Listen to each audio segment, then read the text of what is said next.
Silip-silip dyan ha, may kasalanan ka sa akin.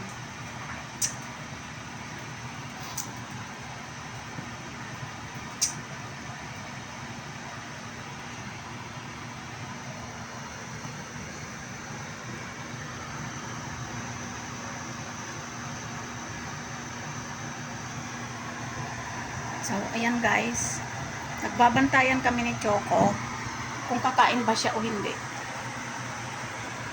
Kasi, asan ka na? Simula nung pinakalbo ko siya at nung pinagroom ko siya at pinakalbo, ayan, tamilmil na siyang kumain. Palagi na lang siyang nakatingin sa labas. Parang na-trauma ata na kinalbo siya. Kaya kung minsan nadadala ako magpag-groom kasi syempre, naninibago yung aso kapag sinong may hawak sa kanya. Kaso, hindi ko kasi siya kayang i-groom. Sobrang liit niya, malikot. Tapos yung kuko niya, hindi ko magupitan kasi hindi ko alam kung saan hanggang lang yung dapat gupitin.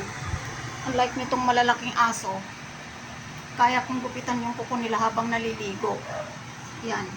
Kaya ko rin kalbuhin sila kasi malalaki sila at sanay sila. Simula maliit na ako ang nagpo-groom sa kanila. Ito kasing si Choco, hindi eh. Simula nung nagkaisip siya at nag-inhit at may mga naririnig-rinig siyang putok, parang na-trauma na siya doon. Pati blower ayaw niya. Kaya pag dito sa bahay, di ko rin siya binoblower dahil takot siya sa tunog. Buti nga nasanay na siya doon sa tunog ng vacuum. Ayan o. Choco! Ano na? Pasko na. Ayan, ang liit niya guys kapag malaki pa ang pusa sa kanya. Choco! Tayo na bebe. Ito na naman tayo eh. Nagbabantayan na naman tayo eh. Itong malalaki kasi pag nandito sa loob, sinasalisihan siya oh. Ayan oh, kinainan na yung pagkain niya ng malalaki oh. Pedigree yan, yung dilata. Hindi pa siya nakakakain ay nahati na kaagad nitong mga grupo ng ayan o, grupo ng matatakaw. Kahit busog, hindi nakakaramdam ng busog, kakakain lang yan.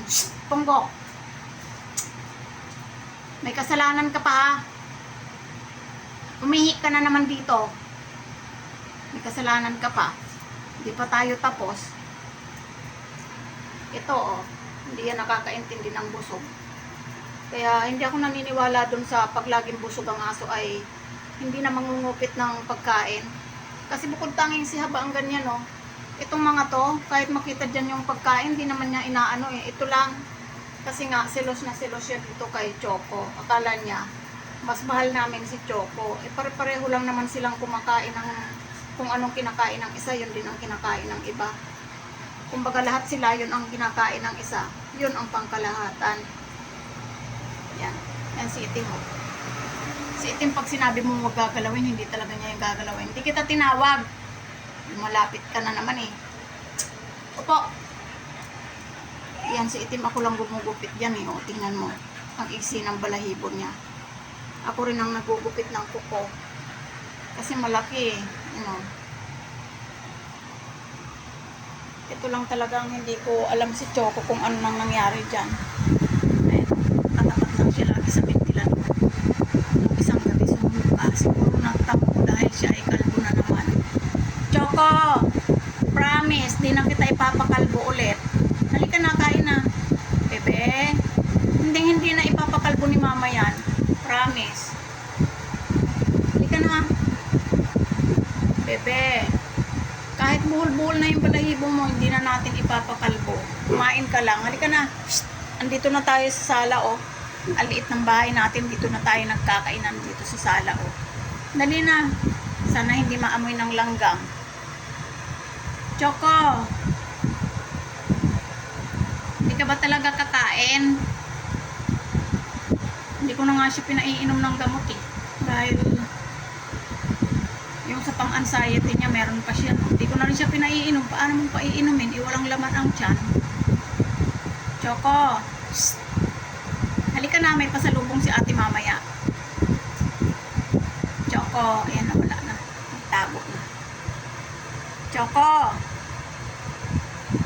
bye-bye, alis na ako. Yan, mas gusto pa niya maghanap ng mga mumo dyan ng pagkain na kung anong naiiwan-iwan. Nagsascavenger ka dito sa loob ng bahay natin. Choco, ka na, kain na. Magbibihis ka. Choco. Choco, ayan o. Yung mga natitira-tira niya na mga treats. Mas gusto niya pang yun ang kainin. Pag binigyan mo naman ng buo, ayaw rin naman niyang kainin. Naghahanap ka na naman ng mga balabalahibo mo dyan. Halika na. Kain na. Choco. Choco. Ayan lang siya kalaki o. Parang pusa. Tumaas ka lang ng konti kay Kisame. Choco. Bebe. Hindi na kita ipapakalbo. Hindi ka na. Si mama na lang magpupupit sa'yo. Ulit mo ah. Halika na. Kain na oh. Kinikis-kis mo yung katawan mo dyan sa upuan. Halika na. Sinapinan ko na nga yan para walang balahibo eh. Itong mga alaga kong malalaki minsan dyan naihi.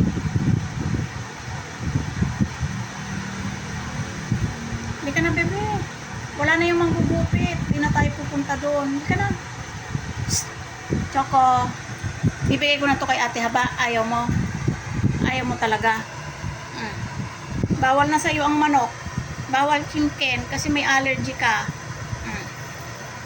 Bawal chicken.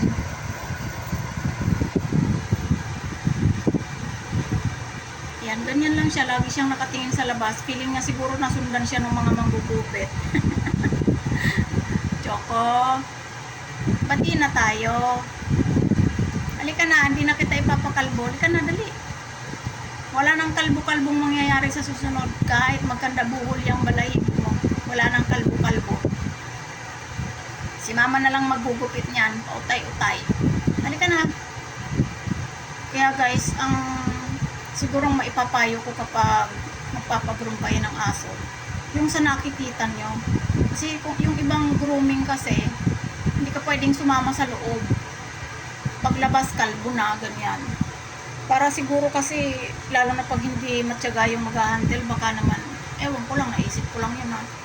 Baka naman, hindi naman siya gentle humawak ng aso. Kasi parang trabaho lang. Kasi parang ang lungkot talaga niya mula nung umuwi kaming kalbo na siya. Ayaw na niyang kumain.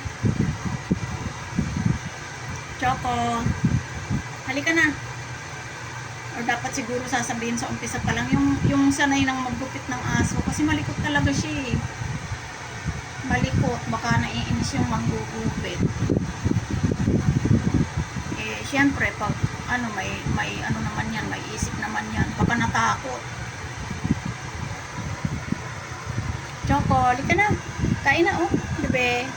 Uy, kain na. Para kang diring-diri sa pagkain mo.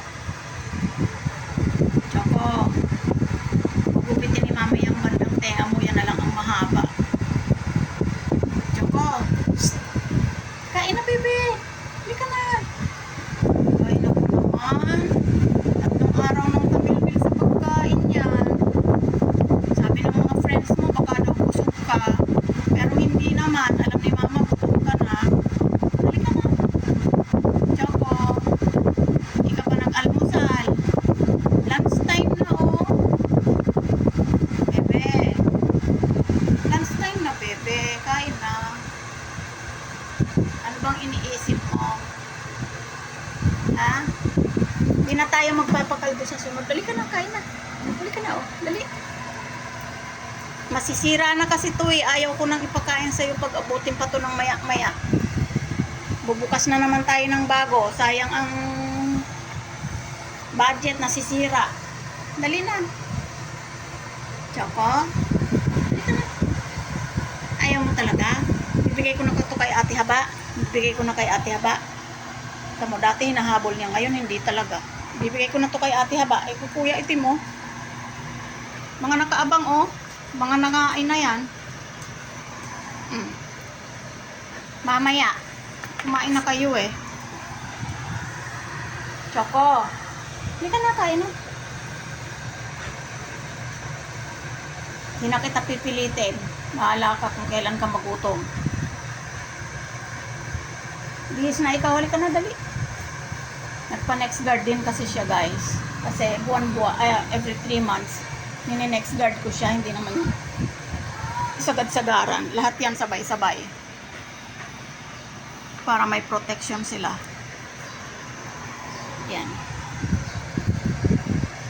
Pero may nagsabi kasi sa akin na isa ring far parent na hanggat wala daw nakikita siyang garapata sa aso niya, hindi niya nini-next guard. Pero sabi ng vet i-next guard, di i-next guard. O ayan. Depende kasi sa kilo, kaya kainan.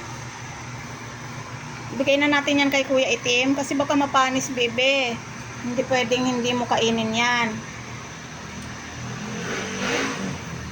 Kaya, naku guys, sa mga gustong mag-alaga ng Shih Tzu, isip-isip muna, napaka-choosy sa pagkain. Tapos nakakatakot pagka mga hindi kumakain na ganyan kasi ang liit ng katawan niya hindi katulad nitong mga aspins ko, naku, walang ka-problema sa pagkain dyan. Basta may ulam, kahit anong ulam. Wag lang yung malalansa guys kasi talagang yung isang kauna-unahan kong mix aspin nagka-allergy sa seafood. Kasi syempre sa umpisa ng pag-aalaga natin wala naman tayong idea kung ano talaga dapat ang kakainin lang nila Kaya ayun, napakain namin ng hipon, nagkaroon ng sugat-sugat. So ayan guys, bye-bye na guys. Iintayin ko kung kailan ito kakain.